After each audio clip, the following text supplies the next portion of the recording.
কোন সময় আছে?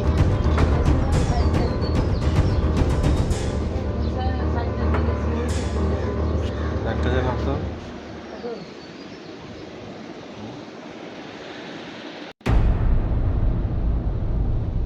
বলে নিছি এটা আপনার ছোটটা। হ্যাঁ, মাদার অর্ডারে নিছে। তারপরে কি হয়েছে, কি হইলো, কেমন হইলো? হ্যাঁ, কত আমারে তুমি যে গেলা একটা অপরিচিত মেয়ের সাথে, কিভাবে গেলা? মেয়ে হিসেবে কথা হয়েছে ঠিক আছে, এখন আজকালকার যুগ তুমি জানো না কি খারাপ? তারপর কি করছে, তোমার কই লয়ে গেছে? হ্যাঁ।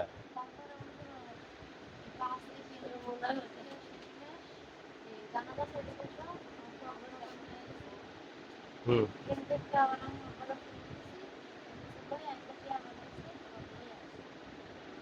তোমার 60,000 টাকা লয়ে গেছে গা? হ্যাঁ হ্যাঁ, মানে পুরা টাকা নেয় নাই?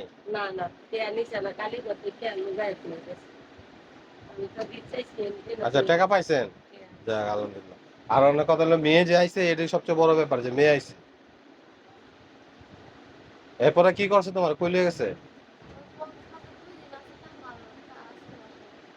কক্সবাজার 2 দিন? এই ডাইরেক্ট গিয়ে থেকে কক্সবাজার লয়ে গেছে গা? তো তুমি তোমার মা থেকে জানাইলে না?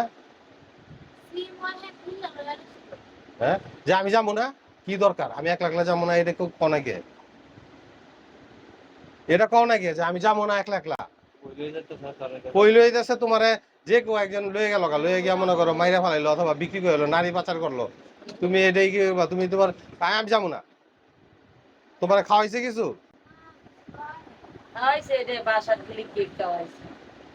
কেক খাওয়াইয়া বাস? তো হ্যার কথা শুনতে হইব এরকম কিছু ভাব?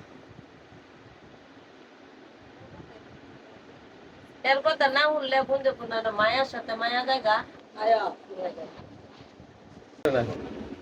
এখন তোমার এটা এটা প্রতারণা, তোমার আরো সুযোগ পায় নাই, তোমার সুযোগ পাইলে কিন্তু নারী পাচারের কথা দিয়ে দিত। কারণ তোমার আম্মা গিয়া জিডি করছে।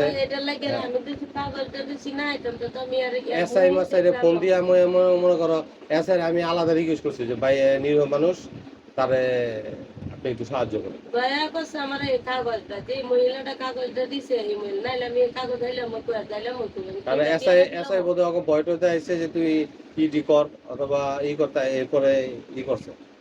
হ্যাঁ, তোমার তো অন্যভাবে অন্য লাইন লয়ে যাচ্ছে গা।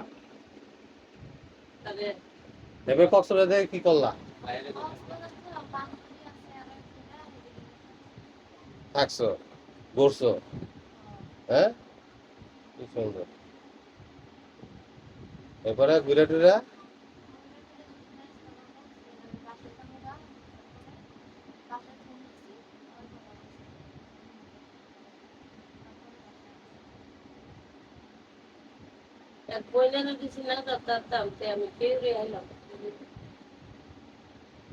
তুমি জানো না তোমার বিয়ে ঠিক হয়েছে? ওর বিয়ে ঠিক হয়েছে না?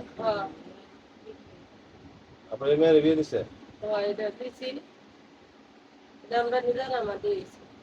মানে ওরটা বাকি, ওর তুলে দেন নাই?